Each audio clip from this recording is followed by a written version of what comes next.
obviously really excited to talk about the film, but also as we were just chatting about backstage, we both have a passion for environmental conservation and sustainability. So I want to leave a little bit of time at the end for us to talk about that too, if that's okay with you. Absolutely. All right, fabulous. But, first to the film.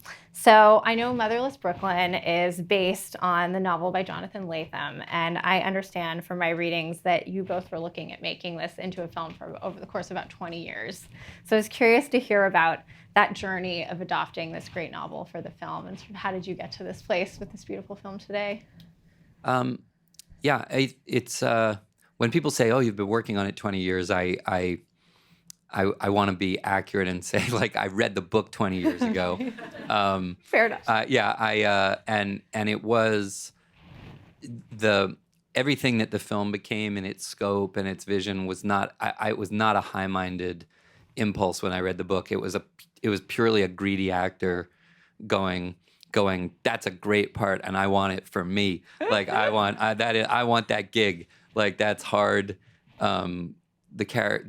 Jonathan's book, it's sort of it's almost like a latter-day Holden Caulfield. It's Totally. You're inside his mind.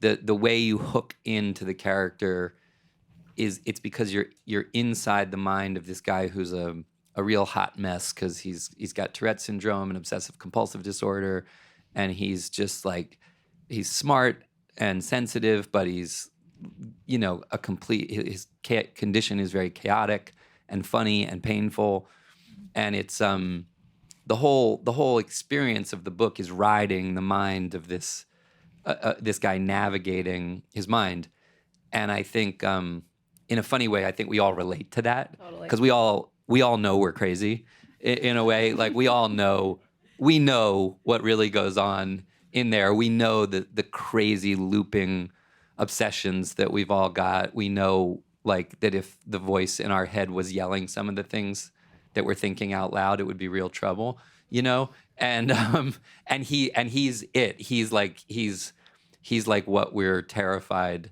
we'd be like if a few synapses more were off. And so Jonathan's book does what everybody tries to do in literature or film or music. It's the hook, right? It's this instant emotional identification hook, and when you hook someone like that, you can go anywhere, And I think that's and all I thought really in the beginning was what a great character, and then I talked to him about it, and we kind of I told him I wanted to get the rights to it and all that, but I was making Fight Club, and then I was going to direct a film and then be in another film, and I knew it was going to be years, and I almost thought like, well, maybe it'll fade, but it kept rattling around in my head, that character. And then it went through a phase where I actually got focused on it, but I realized that it's this very interior experience, and films obviously are a bigger canvas, they're music and picture, and well, how do you take that and make it bigger? And the book has it's in the 90s, but it's a very 50s feel. It has a genre feel to it, and Jonathan's a big film fan, and I said, I know it sounds weird, but what if we set it in the 50s? Yeah. Just to give ourselves a little bit, because in the book they call him Freak Show, and you kind of go, would people really be doing that in the 90s? And we decided we liked the idea of making it like a true noir in some sense, not being ironic. And then once we did that, it opened up this gateway on, not just because the 50s in New York are a very rich time. There was very, very dark things going on in the 50s in New York, sort of, if Chinatown's the story of LA stealing its water and that being the original sin in some ways of LA, New York's original sin has to do with what took place in a lot of ways in the 50s that really defined the problems of modern New York. And I think we started talking, and we just decided, let's open it out and use Lionel as a vehicle for opening up into these larger themes than are in the book. And thank God Jonathan's just he's a really great artist, and he loved the idea of springboarding and going wider and all of it. And so that was why it took a while. Yeah, no, it makes sense. And I know I was really struck because I had read the book many years ago, to see it sort of brought to life in the 1950s. And I know, you're a New Yorker, and I believe a lot of the actors in the film are New Yorkers, and it feels like, in a way, it is a love letter to New York, but in another way, it's really getting at some of that underbelly. And I know, we were just talking about Enterprise, the foundation that your grandfather started, that you're a trustee of, all focused on affordable housing. How did you think about that motivation to bring some of these issues in New York, about New York and equity and affordable housing, into this plot? And did your work that you do off screen kind of influence that? For sure. I think, but it's funny because there's the things you're interested in life, but, and this applies to sort of my interest in environmental stuff too. People say, why don't you make a movie about environmental sustainability?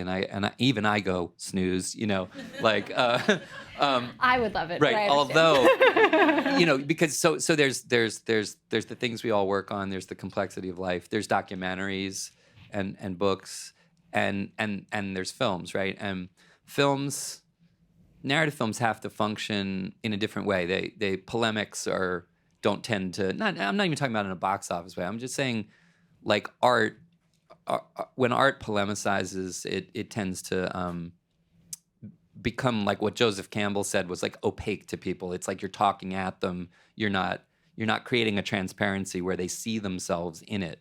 If people see themselves in something, it lands much deeper, I think. And I think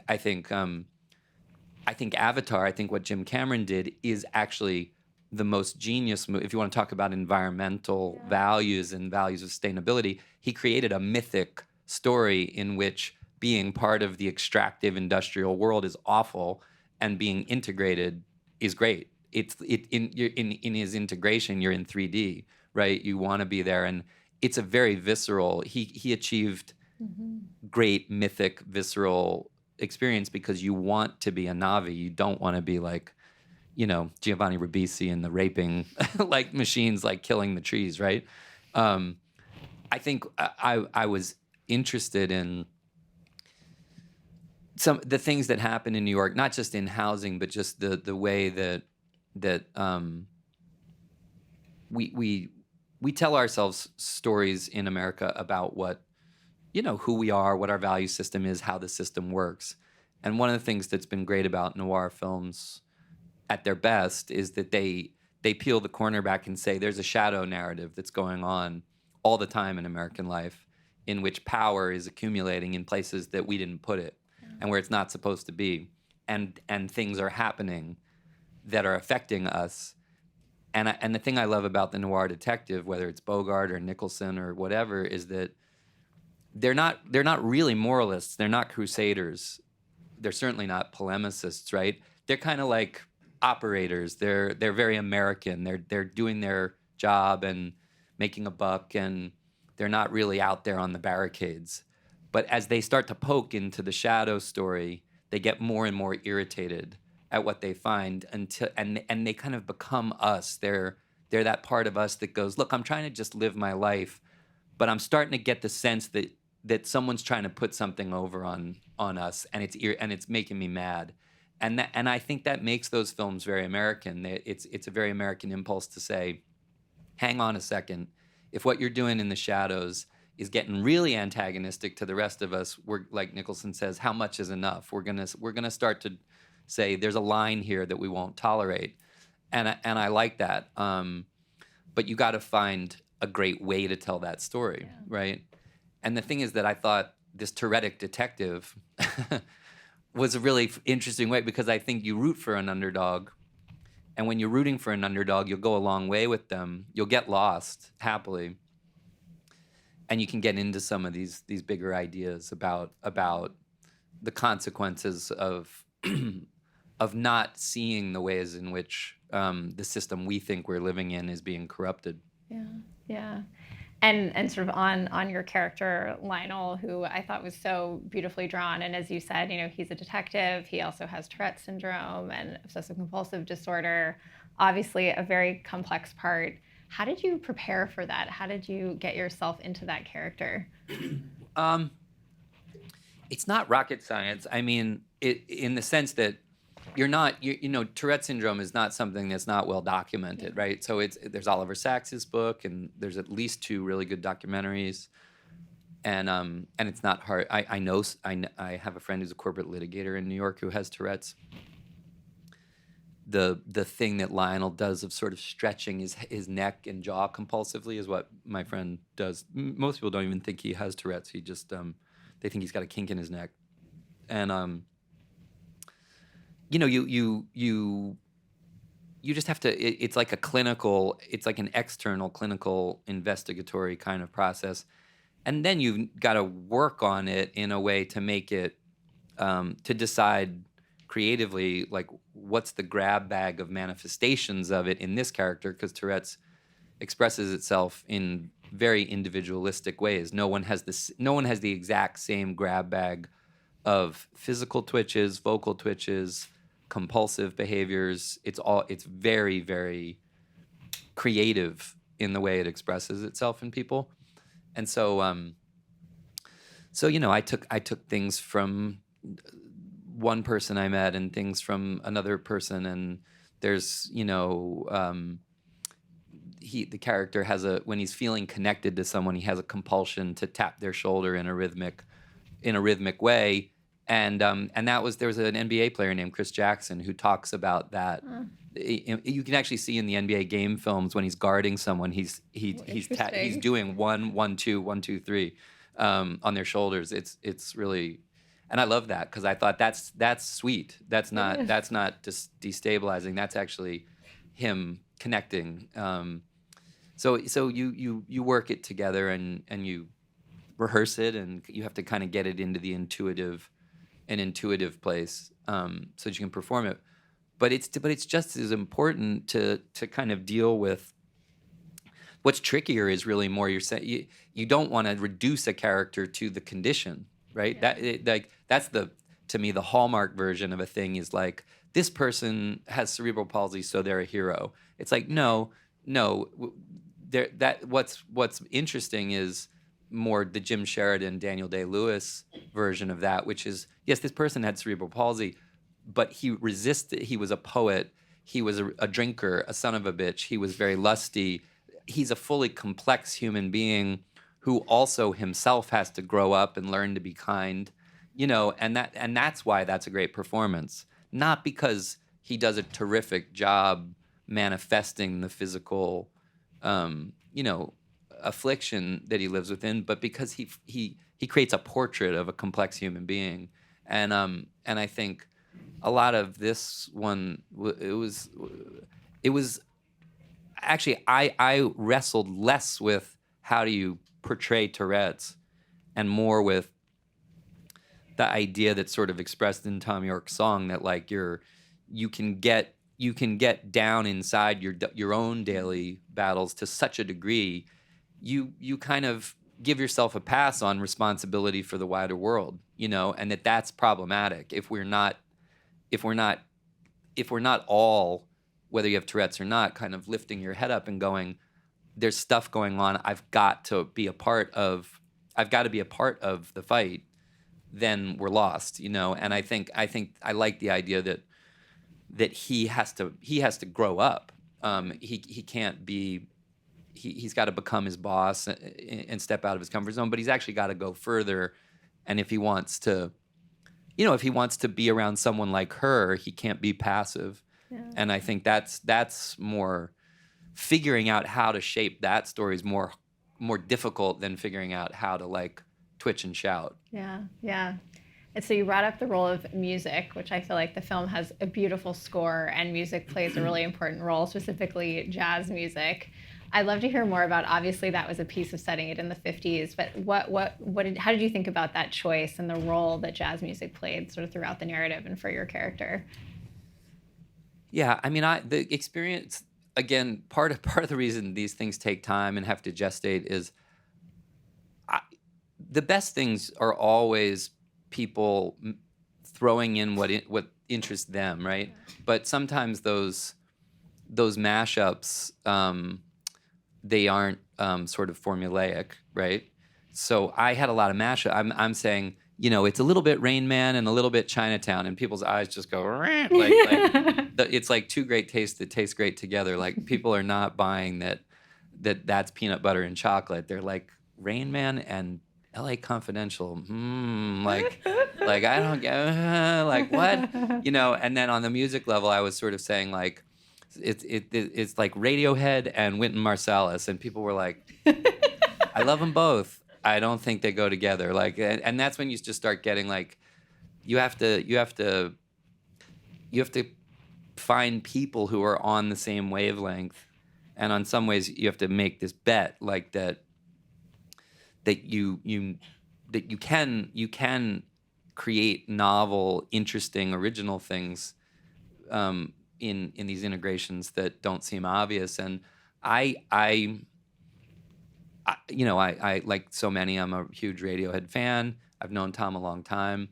I said to him, I felt like his voice was very, to me, he mashes up a lot of what's going on in Lionel's head. It's like longing and sensitivity, but that kind of that fracture and dissonance that comes in their music, but also that's a part of Lionel's landscape is dissonance. And I wanted something that was not just what I would call period cliche.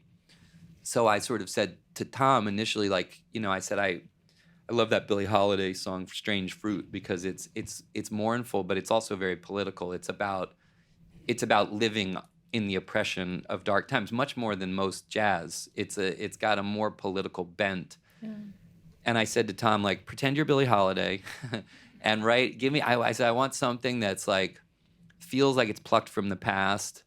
And so he wrote that song. And then for the jazz in the club, I had Wynton Marsalis giving me a lot of good counsel on what would have been played at that time. And we were sort of selecting not just tracks we liked, but what fit the moment. Like, what should they open with so that the beginning of their date in a way is fun, that it's starting to open up, that it's starting to feel fun, what has like a party atmosphere to it. And then when he's getting drunk and it's getting a little bit edgy, what has sort of strangeness and dissonance. But when they dance, we were worried that there'd be a distractedness if it was like someone to watch over me, it'd be like thud, you know, that's pretty obvious, and you'd hear the words in your head. So I said to Wynton, what if you took Tom's song and you arranged it as if it was a Miles Davis ballad in '57? And so that's what he did, and that's what's playing there. And that way, people, when they're watching the moment, they're not just, it's something subliminal. It's like, why do I know this? You know, but a lot of people don't pick up that it's the same piece. And as those things start to happen, you start to go, this is working. You know what I mean? Because you're fusing things in interesting ways, and then when we went back to Tom's song, we heard what Wynton did, so we went and put horns and bass into his song so that it has the language of jazz, and suddenly you've got like a landscape. It's like, I remember when I was a kid and I saw Chariots of Fire, right? No, it's a 1920s running movie. Right, it's a 1920s film, and the opening musical pad is this synth score and drum going, and you never forgot it. Totally, it was like this instant, like, whoa, that's so great, like that. Why does that work, you know? And I think you have to chase those things that set a thing apart from the cliche, and I think the music in this. The music in this is really, really pretty terrific. It's a group of geniuses who kind of mashed up their talents together, and I really like what we came out with. I love hearing you talk about the moment when Lionel and Laura Rose are dancing, because to me that was one of the most beautiful moments in the film, and seeing her sort of putting her hand on his head, which we know was how his mother comforted him before she passed away. That was such a beautiful moment in the film. So, you know, we've talked about this complex character that you played, but of course, not only did you write this and adapt it for the screen, but also you were directing, and you brought together this incredible group of artists: Willem Dafoe, and many others. How did you think about balancing that in front of the camera, behind the camera, directing this incredible group of artists all at the same time? Well, in some ways, the thing you're right, the collaborators is part of your buffer. That's the airbag you're putting around the difficulty of the double duty, right? And I think that not just the cast, but the crew, like the guy who shot the film, Dick Pope, he's one of the great living cinematographers. Dick's he shot all of Mike Leigh's films. You did The Illusionist with him, I did The right? Illusionist with him, yeah. Movie too. And honestly, The Illusionist is a lot of fun. I think it works. 70% of the reason it works is Dick's photography. Mm-hmm. I think, and Philip Glass's score. I think if you took those two things away, the whole thing might break down. I really do. I will really disagree. do. I love that movie, but I think you love it. I think you love it because I think we all think we love it because it's a magic trick. But the magic trick is not like it's this hypnosis. Yeah. That a film achieves a hypnosis effect, which is not unrelated in a way to things we talked about with this film, because you're gonna in a noir film you're gonna get lost, just like in The Illusionist. You're like, wait, what is going on? You know what I mean? Yeah. The mistake is thinking that adult audiences want to be ahead of a movie. Nobody wants to be ahead of a movie. They want to be behind it. They want to get lost, but getting lost and being happy, there's getting unhappily lost and there's getting happily lost. And getting happily lost is that thing that happens where a thing begins and there's something about the photography and the music and the clothes and the actors and their seriousness, and there's like a switch that goes click in your brain and you go, this is all right. This all looks great and it's working and I'm happy to be here, and wherever it takes me, I'm less concerned with exactly what's happening and more with just the feeling of being in this. And I think that I don't remember what happens in LA Confidential to this day. I have no idea. I remember the experience of the film, going, oh man, this is not a diorama. This is like we are in it. Like and it's a great feeling. But Dick had done that. He had done all of Mike Leigh's films, and when you have people around you like that and a cast like this, I went to, with the exception of Gugu, who's English, everybody in it was are people I've come up in New York theater with or revered, like Cherry Jones and Willem, and many of the people in the film I have 20-year history with, either working in films or in theater, but almost all New York actors. And I think you feel that. You feel we had to make the movie on a price. I don't get 200 from Netflix. I don't get 200 million from Netflix. I hope one day to get the Scorsese deal. But until then, it was like, we'll give you 1/10 of that. And you have to make like a big film. And all of those everybody in the cast from Bruce Willis on down did the film for scale, for me, for no money. And that's how we were able to do it. So in addition to their talent, the cast literally helped me get the film made. Yeah. But then being actors who come out of a theater background, the only way you can make a film like this fast is if you have actors who are used to the experience of theater, where an actor has a primary responsibility for the text, like the whole text, right? They're not leaning on the crutch of the cut. They're coming in with the whole thing understood and kind of the language of it, the totality of it. And when you have people like that, you can blaze. You can really move and get big, meaty chunks of work done. And Alec Baldwin is a great example of it, because he's, for all of Alec's comedic and satirical gifts, he's a really great dramatic actor. And when I came up, he was doing Streetcar Named Desire on Broadway, and taking a role that Marlon Brando had made definitive and completely annihilating it, just like fantastic. And I knew with the that soliloquy in the pool at the end, it's a Shakespearean actor's kind of a challenge. I needed someone with a gift for language, for the synthesis of complex ideas, and he did that in 2 or 3 passes at it, and we were done. Wow. And it's That's such a great scene. yeah, too. and that's how literally actors like that can make it possible to do something big and complex on a relatively small schedule. Yeah. Because they come ready. Totally. All right, I have one more question about the film, and then I want to save Okay. a little time to talk about the environment. So, you talked about the immersion experience of a film like this, and that was something that I really appreciated. That I felt like you took your time and took us on a journey, and I think the film is about a little under 2.5 hours, and I kind of loved that. But I know we're living in this time of bingeable shows and action movies. How did you think about sort of making this kind of noir period piece in this moment, and really sort of giving yourself that space and that canvas to have a longer film? Yeah, well, I mean, our credits are really long, so no. So actually, I think from the start of the film till like the cut to black at the end's like 2:18. So it is shorter than Star is Born. Significantly. Yeah, and I don't know. Quentin's movie is 2:50. Get ready for The Irishman, because that's now 3.5, and I hear it still might be getting longer. I don't know. But look, I mean, The Godfather's 3 hours and 15 minutes long, and Reds is 3 hours, and you're talking about like my favorite movies are in that kind of configuration. But also, honestly, I mean, the Avengers Endgame is 3 hours too. So I mean, I don't want friction for 2:18 on a Totally.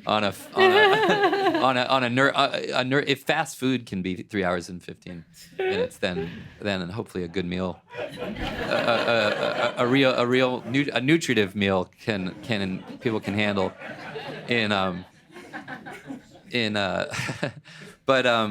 but actually, what's funny is you talk about binge.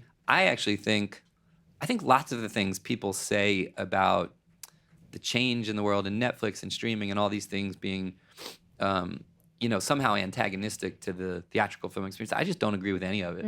I think if anything, binge TV is reinforcing the underlying truth that people like length. Yeah. They're not looking for. I love Fleabag too. That works great short, But I don't think people's mental musculature for longer stories is decreasing. I think it's increasing because of the embrace and the new the more robust offering of complex long form stories. Right? I think people are. I actually think people have always been into them if they're good, and I think that's happening. And I've said too. I don't agree that intrinsically there's anything less theatrical about what Netflix did with Roma, which very few studios would have ever invested the amount they invested in the theatrical release of that film. A black and white Spanish language film doesn't get treated in theatrical releases like they did. So this idea of like an antagonism between these things, I don't agree with. I think there's what I actually do agree with is that if we're young people, like if we're only feeding people high fructose corn syrup laced with Xanax, then we're training people to be passive. Yeah. I balk more at the idea that sit back, plug into the matrix like a copper top and accept that you don't have to do anything. Like you don't have to. It's not only that you don't have to save the world. You don't have to think at all. Like we're going to opiate you for a given amount of time, and that's just not what we need. No. Right now, and I don't. And it's actually not what I needed either when I was a kid. Like when I think when I think of like the impact that like Do the Right Thing had on me when I was 18 years old, we need activation. Like people need activation, and they need that sense of transparency and going, this is not giving me answers. This is insisting that I think about, what's going on here. And I think more than anything, like, we need audiences to reinforce. It's that thing. It's like we're gonna get more of what we go to. Yeah. You know what I mean? And in some measure, I worry about the negative feedback loop of just like things that are essentially like passive and nihilistic, becoming viewed as like the best things to make because the most people show up for them. Yeah, absolutely. So you have been engaged in environmental activism and conservation for a long time, and obviously a topic we share a lot of passion for. I'd love to hear, how did you get interested in this initially? Where did this passion come from? Well, you know my dad. I do. Yeah. Who's a great environmental lawyer. I was indoctrinated, Makes sense. Yeah, I'm like they talk about kids who went to socialist summer camps when they were I happily grew up with my dad's Greek pantheon was John Muir and Ed Abbey and David Brower, and that really was like where his that to him was those were the great heroes of and we were all lucky. My brother and sister and I grew up outdoors with my dad, working for the Park Service in college, and he was he was in the Marine Corps. He was a corporate litigator. He was U.S. attorney for Maryland. But by the 80s, he had gone over fully into being an environmental litigator, basically like doing suing James Watt and the worst EPA and Interior Department until recently. I think one would not believe that you could have a more regressive national environmental policy than we had under Reagan, but we've done it.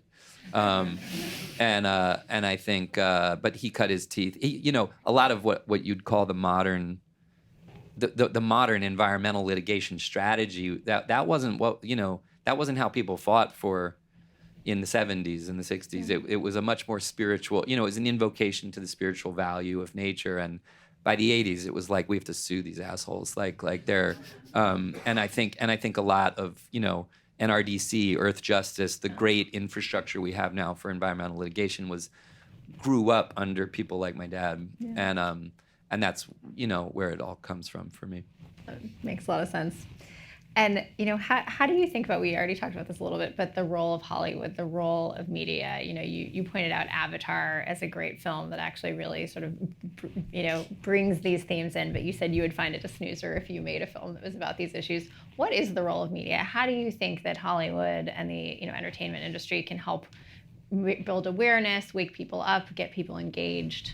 Yeah, it's tricky. It's very tricky. I think it's beyond Hollywood. I think that we're in this, we're long past the moment of rational acknowledgement of what is going on, like long past it, and it's nothing less than an existential challenge. I mean, one could argue that the nuclear, the moment of threat of nuclear war was a fairly existential kind of confrontation with how our capabilities literally could end life as we know it. But this is maybe even bigger, in the sense that we have recognized that we have the capacity to dismantle the ecological stability that, it's not that the planet won't continue, but the ecological framework in which we exist comfortably, we are capable of putting it on tilt, and we are, and I think it's it's way beyond media. It's way beyond. It's like this collective. We need a collective. We need a collective communication amongst each other at every dimension of society. We need it in political conversation. We need it in corporate conversation. We need it in, in education. We need it in entertainment per se. But we really, I think it needs to be. It needs to be so pervasive that it's conversation number one, priority number one, that we're voting it as issue number one, that we have total intolerance for political or corporate leadership that is acting antagonistically to that agenda, and that we're voting with our dollars, that we're voting, in our elections, and that we're communicating relentlessly about it, because I think it's astonishing that we have political leadership in this country today that's daring to stand in front of a microphone and shine off a girl who's sailed across the world to talk about this. It's vile. It's approaching.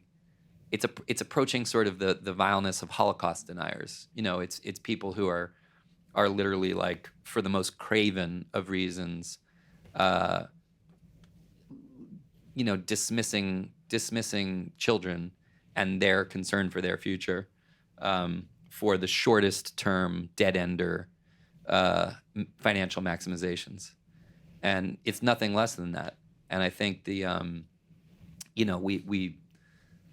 we're having all these other conversations that are important, but all of our geopolitical and cultural squabbles are like people at a dinner table while their house is burning and falling on their head. It's pretty stupid. We're gonna look really stupid to the people in the future, and I think everybody's got to be doing everything possible. Yeah. So you were saying how with Motherless Brooklyn, that was a book that stayed with you through the years. Are there any other examples of books or movies that have really stuck with you that you want to pursue further? That's a good question. Yeah, there's one of my favorite American writers is this guy Mark Halperin, and his book A Soldier of the Great War is, I think, one of the great novels of the last 50, 60 years. Yeah. It's magnificent. To your point, we kind of have concluded. I've been working on it with a director named Cary Fukunaga. It's not something I would direct. It's something more we're producing. But it's been years and years we've been thinking about this one and trying to wrangle it into. We've been working on it since before there were streaming services, and part of the challenge is it's like War and Peace. It's a truly enormous novel, and what we've come happily to is we can't make this as a film. This shouldn't be a film. This needs to be a lot. And Cary he's directing the new Bond film. He's a great filmmaker, but he also made Maniac on Netflix, this great series, and he Right. did the original True Detective. So he's a filmmaker who's like, let's make it this way, let's make it that way, and I think we're looking at that one as a long form opportunity. So that's probably the book that I've been thinking about the most of late. Fabulous. Other Hey there. questions right here. So American History X was one of my favorite movies. If there's anything from the process of making that movie that sticks with you to this day. From the process, I think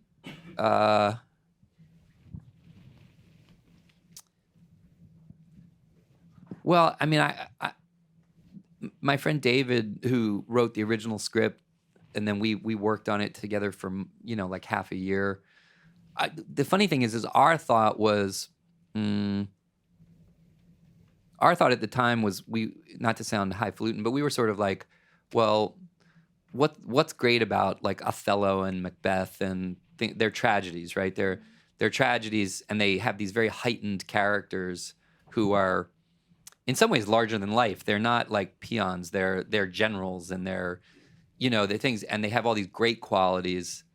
And then they have kind of the classic, as we learn in college, tragic flaw, right? But that idea of a prescriptive lesson for an audience by really honing in on what's the damage that comes from hubris or from jealousy or whatever, right? And David and I thought he had this very, great observation, which is just like anger is a really interesting thing to explore. Full stop. That the destructive capacity of anger, the way it can reverberate and pollute and ruin the potential in your life, all the positive potential. And his basic idea was this guy. It was someone who is like Othello. He's not, he's or like Macbeth. He's a person full of enormous capabilities, and is smart and loves his family and all these things. But rage has just toxified his life, and ultimately it destroys it. It causes real destruction. And I love that idea. I just thought that was a great idea. The idea was not initially skinheads, or it was, but what the point wasn't skinheads or white supremacy or anything. It was rage, and it was sort of like, well, and it was literally like, what's a really powerful sort of heightened version of that? And it was like, well, look at, this is interest. This is almost like, yeah, it's marginal, but it's like very ferocious, And what was wild is we sort of thought, well, skinhead culture at the time, it was so marginal, you know what I mean? And it's like, now it's like you'd have to make American History X in like Dockers and a plaid shirt with a hard part comb over. It's like, wait, what? This has gone mainstream? That I think the most shocking thing is like we were like, well, let's find something marginal, so heightened that it's marginal or whatever, terrifying. But I think what was shocking to people at the time was that it was like a marginal kind of fringe thing, but what was coming through it, that's what we tried to engineer, was a kind of a disconcerting rationality almost to his capability of articulating. And the fact that that's gone mainstream is really hard to believe. It's that's not the direction you'd have thought things would travel between 98 and 2018, but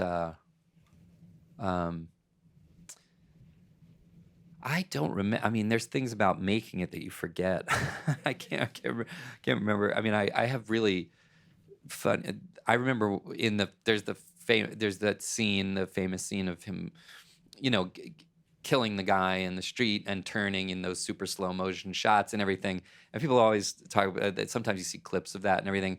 And I swear, like, one of the memories I have of that is we had one of the greatest first assistant directors. He was really funny. And we always, you have cop cars coming in, you have gunshots going off. We had gangbangers, Crips and Bloods coming in to find out what was going on in their neighborhood, like who was firing off. And then we were like, we're just making a movie. It's all good. Hang out, watch with us, So I'm not exaggerating. When we shot that scene, we had like significant contingents of Crips and Bloods, like hanging out, kind of like going, oh, this is dope. You know what I mean? Like watching it, like being very supportive, like asking us if we needed help with security, like all these things. And we, but we're doing this very intense thing, and I remember this guy, Mark going like, okay, like live fire, cue the cop car, cue Edward, cue the raccoon family. Wait a minute, no, that's wrong. Because like right as the cop cars were coming around and the bodies lying there, this mother raccoon and 4 babies walked across the street in the middle of the shot. Like we've set up these high-speed, slow-motion cameras, and it's like everything's finally ready. We do the first take, and like a little raccoon family walks through the middle, and like, so when I see it, I hear Mark going like, "Cue the raccoon family!" Nice, cut. My name is Rama. I'm from Kenya. Hi, Ed. So I just have a bit of a double-barrel question. So the first thing, I watched Motherless Brooklyn yesterday. It was really, really cool. I thought it was nice how you took the time to sort of be slow-paced and just like thoroughly take someone into your world, which I think is something that's missing in a lot of cinema right now. So well done on that. Thank you. And other thing was I've been noticing. So, for example, I'm from Kenya, and in Nigeria, sort of Nollywood has been sort of up and coming bit by bit. I mean, still a little bit scattered, but it's on its way up. I just wanted to check if you have or are already sort of involved in any investments in cinema abroad outside of the U.S. and what that looks like. Um, within a few years of working in movies, I think I wrote above my computer somewhere, never invest $1 in the movie business. Like, I've made lots of investments in my life and these things, but movies, I have never, I always liked being on the receiving end of the economics of films, and I think that so I have never been. I've been an entrepreneur in things to do with data science around media, data and stuff, but I've never been I've never been much of an entrepreneur in terms of like film business models. I do think that that China is the obvious lead example. We're definitely seeing like markets like are becoming more and more mature in other parts of the world.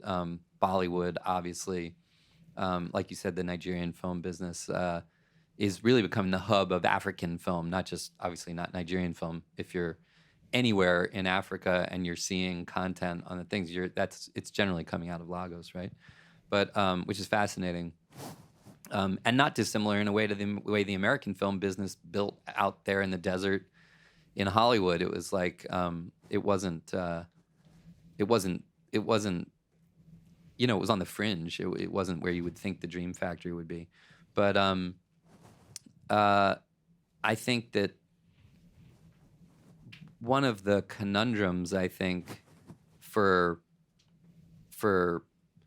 developing world film markets is just simply, we've seen it in China. The Chinese domestic market is now producing sometimes the biggest box office returns of any global market. Wow. on a month by month basis, just off things, and they're building theaters at an extraordinary rate and stuff like that. But Chinese language content is not generally still succeeding and crossing over into being global successes. And it's a really interesting question. Like, why is it? Because like English is the de facto kind of lingua franca of more of the world, and therefore audiences just are more comfortable with that as like the base plate content, because it's not like terrific films aren't getting made all over the world, but so it's a little bit mysterious. I think it's not just because they're Chinese companies with fantastic distribution capability now, and they have partnerships in the U.S. It's an interesting thing. What is it that makes some things that are made in some countries not travel in the rest of the world? It's hard to say. I think it's gonna get, if you look at all the ways that the system is being atomized and people are finding ways to end run the system, and I mean really, literally from Chance the Rapper to podcasts to Netflix to what it's like. There's so many things are happening that are creating really exciting direct conduits. I mean, we're sitting talking. You guys work at a place that, if we cut to even our own young adult lives, like the notion of distributed information at the level, it's just impossible. So the same thing's going to happen in content. I think we will get to this phase where content produced in all kinds of places is much more global than it even is now, and it's kind of exciting to think like what will be what will be something that will just break out. It'll come from Nigeria, and something will get made. Some young person will break away from the sort of soap opera style shooting, low grade video. Someone will do a Steven Soderbergh in Lagos and make a film on an iPhone, and it'll break out, and it'll be one of these things that goes all around the world, and it'll be very exciting. Fabulous. Edward Norton, it's been such a pleasure having you. Thank you so much for joining us here for Talks Thanks, at guys. Google.